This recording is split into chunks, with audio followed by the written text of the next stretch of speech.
Hey guys, what's up? Eddie Alho here with KissAnalog.com. Alright, so I did a video on these two multimeters. They're under 20 bucks, $19.99. You know, this guy was like 16 bucks. Someone told me the price went up or 20 bucks. I think it's like $21 now. Might be fluctuating maybe because this this craziness, this virus thing going on, maybe shipping has affected prices. Not sure. But anyway, I did a video on these, and I found out that a lot of people have concerns, or they don't believe in the CAT ratings. They think that there's a lot of people putting the marks on the meters and they don't really mean anything. So what I feel, my personal view, is that anybody selling anything on Amazon, I think they've got to be pretty legit. You can self-certify with the CE mark, okay? It just shows CE and it says you've tested and those ratings are okay. So the Cat 1 and Cat 2 is pretty much what most of us work with anyway. Cat 2 is all the AC up to the wall, the AC inside these instruments, high voltage DC, all the stuff that we can get on a corded device basically. So that's Cat 2. If you're an electrician, you're doing Cat 3, Cat 4. You're working in an industrial plant doing lighting, that's Cat 3. Outside the buildings, probably Cat 4. Anyway, if it has a third-party test lab that has certified it, like UL, in the United States, UL is kind of a big one. There's other ones as well, from other countries. So if it's showing a mark like UL or VDE or CSA or ETL, one of the third-party test labs, you can look up to see if it actually has been tested, so you can verify it and make sure that that's correct, okay? And what you do, here I'll show you. I looked up these guys, okay? Turns out, so this one is UL listed. This one was, the certification ran out last year, $19.99. I don't know if they're going to re-up, but it doesn't mean the meter's not safe anymore just because the paperwork expired, right? So this guy's been around for a while. That's why I wanted to review it, because it's a nice little auto-ranging meter, where this one's manual ranging, but it has a hold and a light button. I did a review. I'll copy it, the link below, but where I opened them up, showed the insides and that. Now, this guy is only Cat 2, so most of us can use that. It says household, batteries, computers, automotive up here for applications. This guy is actually Cat 3. But I don't know how many electricians are actually going to walk around with this guy, I mean, it's kind of small. Yeah, if you're doing serious work like that. But if you're at home and you want to go behind your panel and read some breakers, things like that, well, then I guess that would be Cat 3 as well. And so that meter would, be certified for that kind of use. So anyway, how do you know? Well, let me show you. First of all, I went to NNOVA, okay? They're very friendly, very nice people. They gave me the E number. Here it is right here for the NNOVA, 3320. So there's a file number. And the file number for the Amazon is this, for the DM120. There's actually a bunch of meters that fall underneath this one. And this one, all the meters in this series fell underneath this, from what I understand. And there's the UL link. So you can put that link in and type in a file number, an E number, and it'll give you the files, the actual report, and tell you which meters are covered under that. One thing you'll find when you look up this Amazon commercial, like some of the viewers actually commented, said they thought this was a CEM, or they knew it was, and they're right. It is a CEM product. Here's an example of a CEM.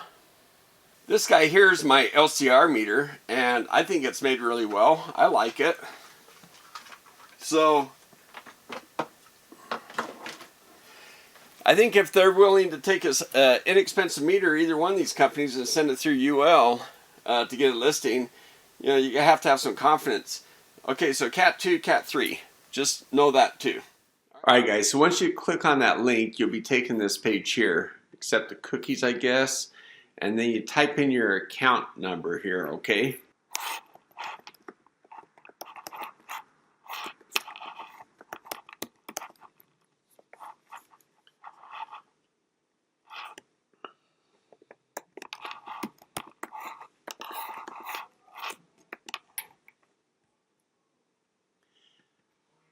So creating an account is pretty quick and easy. And once you do, you'll get a page like this. And then all you have to do is type in your e-file number. Okay. And it'll search for it. And it found two files. One of them is for Canada and this one here. So I'll just click on one of them. And right here, it shows you under this file number, and kind of, so there's quite a few meters, and they're all tested under this ANSI UL 61010-1. Okay, so you can see that it's been tested, and here's some clamp-on meters as well. So there's a bunch of meters that were tested all under the same file number, and it's as easy as that. Alright guys, there's one more thing I want to just cover real quick, just another update to this. In my video where I reviewed these, the Amazon meter was missing a decimal point on the far left. So what I did is I was kind of okay with that. It only, you know, I know it's supposed to be there. When I was checking diodes mode, so when I was down here in the diode mode, that's where I noticed I was getting like a 512 or something like that for a diode instead of a 0.5. And, you know, I got the decimal point on this one, but not on this guy. And then I noticed when I was doing resistance check in, like, say, the 2000 ohm range, it was just giving a, you know, 1400 instead of a 1.4. So, I was okay with that, but what I wanted to do is I wanted to send it back to make sure that it wasn't maybe just an issue with this one particular meter, like a one-off, and maybe it was, you know, or was it just a firmware problem, like, you know, just something they missed. Turns out, so Amazon sent me a replacement pretty quickly, and I pulled it out. I was going to set it up and test it and everything, and I stuck it right here, put a battery in it, put it in the diode mode, and found out it had the same issue. So it's just an issue with these meters. The other thing I noticed is the serial number on these is only like 4 numerals off of each other. So they're made like one, they probably saw each other on the assembly line. Hello. I mean, you know, so yeah. It's just missing decimal point. You know, I'll bring the camera over in case you haven't seen the review, and I'll just show you real quick. But the link for the review is below, and you can look for that, and you can see the review of the meter. But I'll just show you this video real quick, what it looks like. So, yeah, kind of a bummer, but I guess I'll send a notice to these guys and see if, you know, maybe they're not aware of it, maybe they can fix it. But, you know, when I was playing around with it and I put it in the 1.5 battery check, I saw the decimal appear in the far left. So I thought it might have been just a, you know, problem with the screen on this particular meter. But no, the decimal points do show up when you put it in the 1.5 volt range. And I just didn't notice that the last time around, and I thought it was, the display is just missing that decimal point, but it's actually just missing it in software, where in a couple of these ranges at least, that it doesn't show the decimal point. Well, still a nice meter. You know, I guess right now with the price increase on this, Amazon, the NNOVA is about the same price now. But you know what, this is a really nice meter and feels good in the hand. The NNOVA feels, you know, nice too. It's a little smaller, thinner, and that, but either meter I think is a good meter.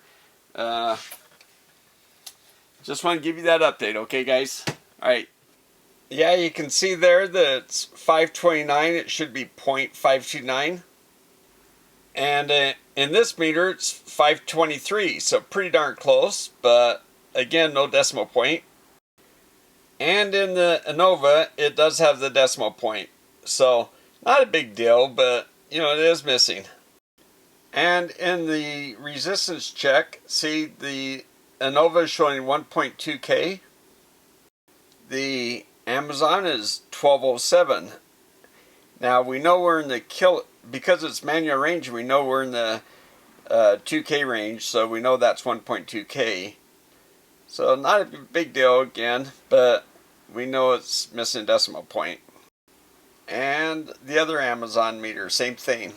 1206 instead of 1207.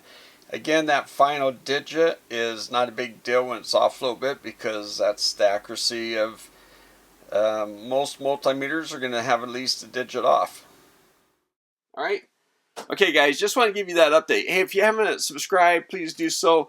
Give the thumbs up on the video. That helps the video a lot. I just want to give this quick update and let you know that I did look into it and show you how you can look for yourself. And other agencies like ETO and all that, a lot of times you'll see the e-file number right on the back underneath the UL listing. And so it's pretty easy to find. If you want to look it up before you buy, I think you can find the file number, and yeah, you can just check for yourself. Again, I don't think Amazon, is going to allow somebody to sell meters that aren't, if they show a CE mark, I think they're going to have to be legitimate.